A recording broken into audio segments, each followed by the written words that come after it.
Don't ever live anywhere because you are just offended at people and you are angry. The Bible says many shall be offended. The next verse, it tells us, and false prophets shall arise. A prophet is a seer in the scriptures. It's not a speaker, it's a seer. And so when he says false prophets will arise there, what he's saying is that people with wrong visions will arise. When you get offended, you see what you are not supposed to see, all right? And then you start running with something you're not supposed to run with. Let me give an example. There was a gentleman in church who was working in a corporation, and there was a promotion exercise. They didn't give him the second one, they didn't give him, and he got offended and resigned. But he just happened to come in for a midweek service, and I was teaching on offense as the bait of Satan.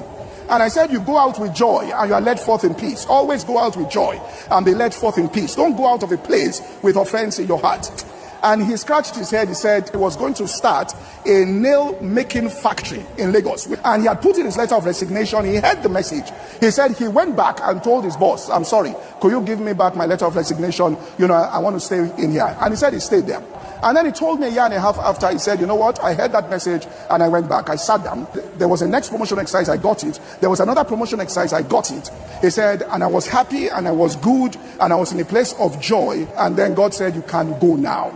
He said, I had nothing. My office was going to be in a dining table. He said, my wife was pregnant with her first child. My father-in-law came and said, you are making a risk here. He said, he just knows this is the time to go. On Sunday, he got a phone call on Monday morning from his boss. And his boss said, well, there is an oil company and they want us to do their taxation for them. However, when we charged them and gave them the invoice, they said, this is too expensive for us.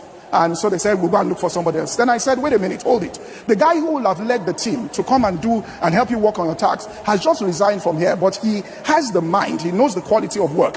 If I call him, can he? And he won't charge the way we charge. He went to do that job. I think they paid him then $26,000. That nail factory has not started till now.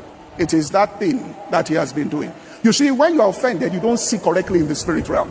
And so it is important, all right, that you take offense. That's what he's still doing. He built an entire ward for a general hospital in Lagos from that business. All right, but Satan wanted to push him out of that particular place there with offense in his heart.